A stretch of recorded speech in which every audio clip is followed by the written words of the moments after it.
जेठ की जेठानी।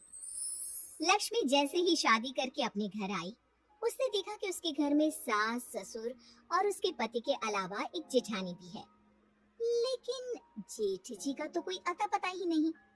जब भी लक्ष्मी किसी से अपने जेठ के बारे में पूछती तो कोई भी सीधे सीधे जवाब नहीं देता। बिना जेठ जेठानी को देखकर लक्ष्मी का दिमाग घूम गया था। जेठानी जी, इस घर में कोई नहीं बताता कि आपके पति देव कहाँ है। आप तो बता दीजिए। अरे तुमसे कितनी बार कह चुकी हूँ कि ये सवाल मुझसे मत पूछा करो। लक्ष्मी अपनी सास के पास जाती है। सासू माँ, अब कैसी माँ है? आपकी बड़ी बहू बिना पति के घर में रहती है और आपको बुरा भी नहीं लगता? अरे तुम फिर भी वही सवाल कर रही हो। तुम ये मान लो कि तुम्हारी जेठानी बिना जेठ की है, इसमें तुम्हें परेशानी क्या है?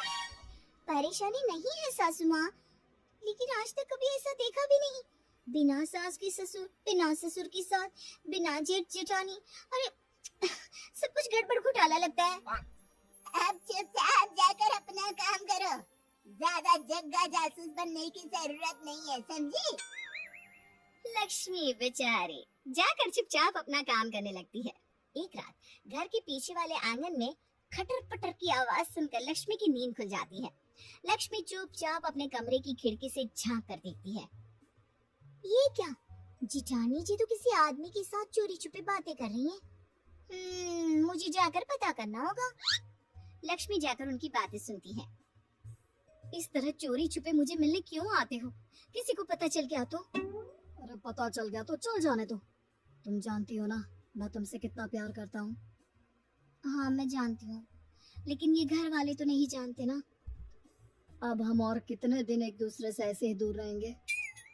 क्या कर सकते हैं? अब तो मेरी देवरानी घर में आ गई है, बार बार पूछती है, जेठानी जी आपकी पति देव कहाँ है? आप बिना जेठ की जेठानी कैसे हैं? तुम चिंता मत करो, मैं कुछ सोचता हूँ, लेकिन अब मैं तुम्हारे बिना ज्यादा नहीं रह सकता।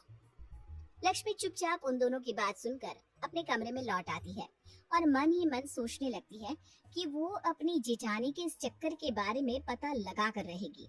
अगले दिन लक्ष्मी अपने पति से पूछती है, अजी सुनती हूँ, जरा अपने बड़े भाई के बारे में कुछ तो बताओ। कैसा बड़ा भाई? मैं अपने माँ बाप का इकलौता बेटा हूँ। मैंने तुम्हें पहले भी कहा था ना, तुम समझती क्यों नहीं हो? अगर तुम इकलौते बेटी हो तो मेरी जेठानी ये किसकी बीवी है? अगर तुम्हारा कोई बड़ा भाई नहीं तो वो मेरी जेठानी कैसे होगी? देखो, इस बारे में इस घर में कोई सवाल जवाब नहीं करता, और अच्छा होगा कि तुम भी मत करो। बस ये मान लो कि वो तुम्हारी जेठानी है, लेकिन तुम्हारा कोई जेठ है ही नहीं। अरे ऐसे कैसे मान लूं? ऐसा कहीं होता है क्या? होता है, हमारे घर में होता है। मिल गई तसल्ली, अब जाओ यहाँ से। लक्ष्मी बेचारी चुपचाप अपना समूह लेकर वहाँ से वापस चली जाती है। अगले दिन जब लक्ष्मी बाजार जाती है तो उसे वही आदमी नजर आता है जो उसने रात को अपनी जेठानी के साथ देखा था। अरे सुनिए भाई साहब, जरा मेरी बात तो सुनिए। अब क्या हुआ बहन जी, कौन है आप? क्या काम है आपको मुझसे? देखिए, मैं आपके बारे में सब जानती हूँ। कल रात आप मेरे घर आए थे मेरी जेठानी से मिलने। आखिर आप है कौन? अरे क्या बताऊं, तुम्हारी जेठानी का पति हूँ मैं, और भला कौन? तभी तो रात को अपनी बीवी से मिलने आया था। लेकिन अगर आप उनके पति हैं, तो उनके घर के बड़े बेटे हैं, तो घर में आकर क्यों नहीं रहते अपनी बीवी के साथ? या फिर अपनी बीवी को अपने साथ ले जाओ। देखो, बहुत लंबी कहानी है, कोई मेरी मदद करने को तैयार नहीं है। मुझे तो अपनी बीवी के साथ रहना भी है। अच्छा, पहले तो ये बताओ कि तुम्हारे बारे में उस घर में कोई बात क्यों नहीं करता? अरे क्यों करेंगे, मेरा उस घर वालों से कोई लेना देना है ही नहीं। ये क्या बात हुई? जब मेरी जेठानी तुम्हारी बीवी है तो तुम मेरे जेठ हुए ना, उस घर के बड़े बेटे। अरे नहीं नहीं, यही तो कहानी में ट्विस्ट है। मैं तुम्हारी जेठानी का पति हूँ, लेकिन उस घर का बड़ा बेटा नहीं हूँ। ये भगवान, मैं पागल हो जाऊंगी। मेरे तो कुछ समझ में नहीं आ रहा। सीधे सीधे बताओ ना, बात क्या है? अब क्या बताऊं, कर्जा लिया था, कर्जा तुम्हारी सास से पूरे 25,000 का, वो मैं चुका नहीं पाया। हाँ तो इसका तुम्हारी बीवी यानी मेरी जेठानी से क्या लेना देना? लेना देना तो है ही, तुम्हारी सास बहुत मक्कार औरत है। कहती है अगर मैं उसका कर्जा नहीं चुका पाया तो मेरी बीवी को अपने घर ले जाएगी और उससे काम करवाएगी, तब तक जब तक 25,000 का काम नहीं करवा लेती। ओह, तो इसका मतलब तुमने अपनी बीवी को गिरवी रख दिया है, वो भी मेरी सास के पास। अरे नहीं नहीं, मैंने गिरवी नहीं रखा। तुम्हारी वो चालाक सास मेरी बीवी को अपने साथ ले गई है, दुनिया को दिखाने के लिए। कहती है कि घर की बहू की तरह रखती है। हाँ, वैसे तुम्हारी बात तो सही है। मेरी जिठानी दिन भर घर का काम करती है। मुझे क्या पता था कि ये सब वो कर्जा उतारने के लिए कर रही है। मुझे लगता है कि तुम ही हो जो मेरी मदद कर सकती हो। मेरी बीवी को अपनी सास के चंगुल से छुड़वा सकती हो। तुम्हारी दुख भरी कहानी सुनकर तो मुझे रोना आ रहा है। मैं तुम्हारी मदद करना चाहती हूँ, बताओ मैं क्या करूँ? कल रात को मेरी बीवी को सामान सहित घर से बाहर भागने में मदद कर देना, बस उसके बाद मैं उसे लेकर कहीं दूर चला जाऊंगा।